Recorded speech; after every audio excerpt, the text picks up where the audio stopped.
ഉം, ഞാൻ തുടക്കത്തിൽ തന്നെ പറയട്ടെ, എനിക്ക് ഇങ്ങനെ സംസാരിക്കാനൊന്നും അറിയില്ല.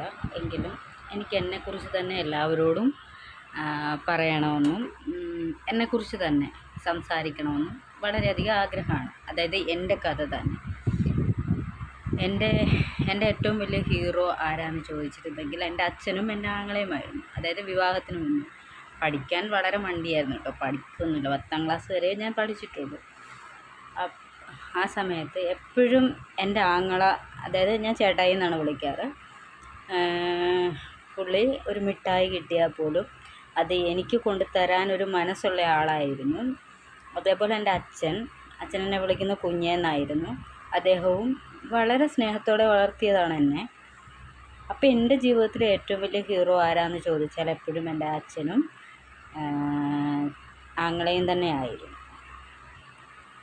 പഠിക്കാൻ വളരെ മോശമാണെന്ന് ഞാൻ പറഞ്ഞല്ലോ. പഠിക്കില്ലായിരുന്നു, അങ്ങനെ തന്നെ വേണം പറയാം.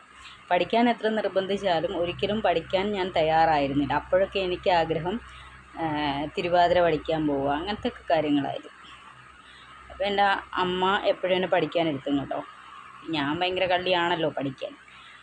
ആ സമയത്ത് പഠിക്കാനിരിക്കുമ്പം അമ്മ ഒന്ന് തല്ലുകയോ പിച്ചുകയോ ഒക്കെ ചെയ്ത് കഴിഞ്ഞാൽ അപ്പം തന്നെ ഞാൻ ഒച്ചത്തിൽ കരയാൻ തുടങ്ങും. കരയാൻ തുടങ്ങുമ്പോഴത്തേക്കും എൻ്റെ അച്ഛൻ അവിടെ നിന്ന് വന്ന് വളരെ അമ്മയോട് വളരെയധികം ദേഷ്യപ്പെടും. അവൾ പഠിച്ചില്ലേ, പഠിക്കണ്ട, വിട്ടേക്കാൻ പറഞ്ഞു. അപ്പം ഞാൻ അതൊരു മുതലെടുത്ത്, കാരണം എനിക്ക് പഠിക്കാൻ കഴിയില്ലല്ലോ എന്നുള്ള രീതിയിൽ. അതിൽ നിന്ന് എനിക്ക് വലിയ നഷ്ടമാണ്. എങ്കിൽ പോലും ഇപ്പോൾ എനിക്ക് തോന്നി യൂട്യൂബിലായാൽ എനിക്ക് എന്നെക്കുറിച്ചൊരു കഥ പറയണമെന്ന്. അതുകൊണ്ടാണ് ഞാനിത് തുടങ്ങി വയ്ക്കുന്നത്. അങ്ങനെ എന്താ പറയുക, ഭയങ്കര അഹങ്കാരിയായ ഒരാളായിട്ടാണ് ഞാൻ വളർന്നത്. പിന്നീട് എൻ്റെ ആങ്ങളെ ആയാലും, അതായത് ചേട്ടായി ഒരിക്കലും എന്നെ ഒന്നിനും നിർബന്ധിക്കാറില്ല. പുള്ളി തന്നെയാണ് എല്ലാം ചെയ്യാറ്. വളരെ നല്ലൊരു വ്യക്തിയായിരുന്നു അന്ന് അദ്ദേഹം.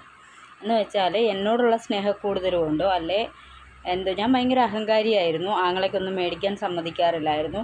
ആങ്ങളയ്ക്ക് ഒരു ഡ്രസ്സ് വളരെ അപൂർവമാണ് കേട്ടോ പുള്ളിക്ക് ഡ്രസ്സ് എടുക്കുന്നത്. എടുത്താൽ പോലും അമ്മയോട് വഴക്കുണ്ടാക്കി എനിക്ക് 2 എടുക്കുന്ന സ്വഭാവമായിരുന്നു എനിക്ക്. അങ്ങനെ കുറേയേറെ അഹങ്കാരിയായിരുന്നു ഞാൻ മുന്നോട്ട് വന്നിരുന്നത്. ഇതിൻ്റെ ബാക്കി കഥ ഞാൻ അടുത്ത പേജിൽ പറയുന്നതായിരിക്കും. ടാറ്റാ.